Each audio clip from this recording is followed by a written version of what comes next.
Here with me is David McAllister, member of the European People's Party and chair of the Foreign Affairs Committee of the European Parliament. Thank you for joining us. Mr. McAllister, just last week you've still voiced opposition to freezing the US trade deal, wanting to keep channels to Washington open. Now, over the weekend, the US president has unilaterally escalated the situation with his announcement of tariffs on multiple European countries. Now, your group is in support of freezing the trade deal. Would you say that the time for appeasement politics is over?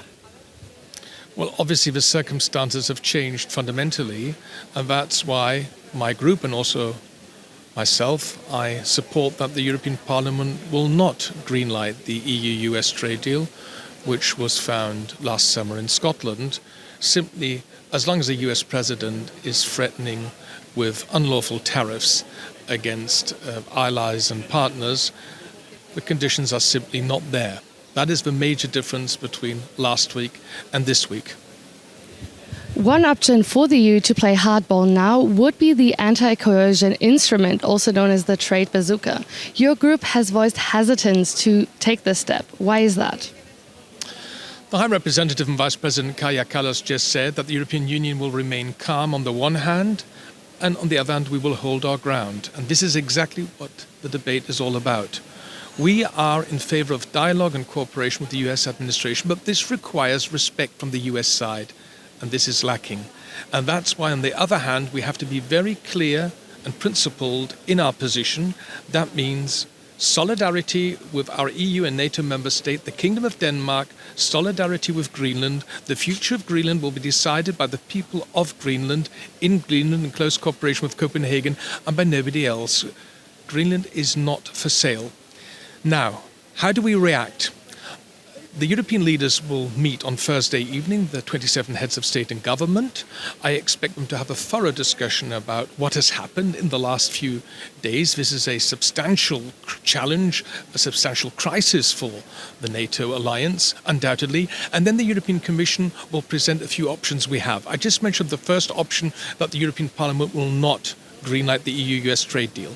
The second option is that we had already agreed upon counter tariffs worth 93 billion euros 6 months ago. This pause is expiring at the beginning of February, so this would be a rather simple way to retaliate, targeting important US products like brandy or jeans or Harley-Davidson motorcycles, just to name a few. Let's not forget, the European Union is the world's largest single market and very attractive not only for American products, but especially for American services. So we have a lot to offer at this stage. And then we have the anti-coercion instrument. That is, as they call it in Brussels, the bazooka.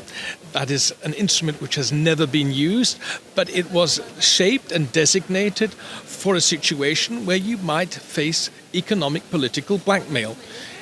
Will this instrument be used or not? This is to be decided by the 27 heads of state and government. In the moment, I see that there are different opinions among the 27 member states. Hopefully we'll have more clarity after Thursday evening.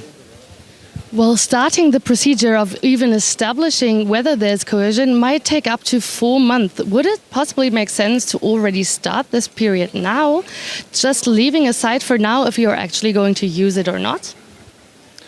Well, I'm very pragmatic here. The anti-coercion instrument is one possible option.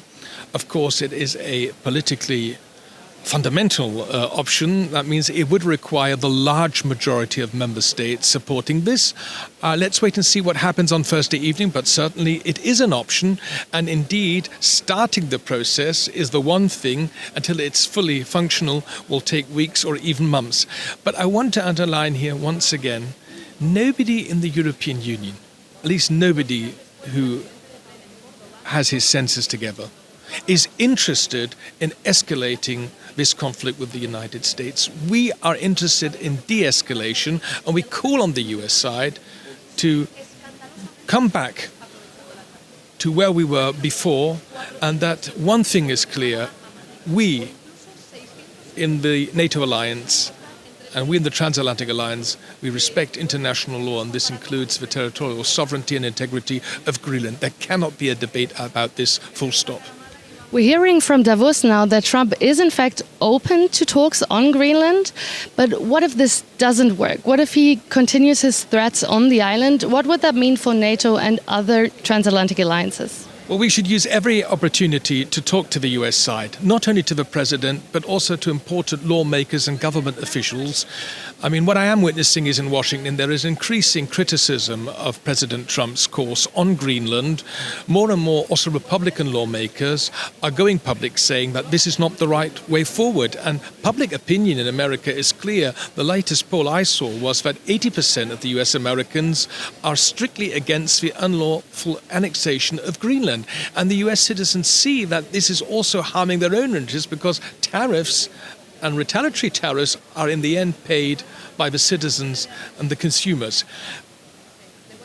Every opportunity we should use also to engage with President Trump directly.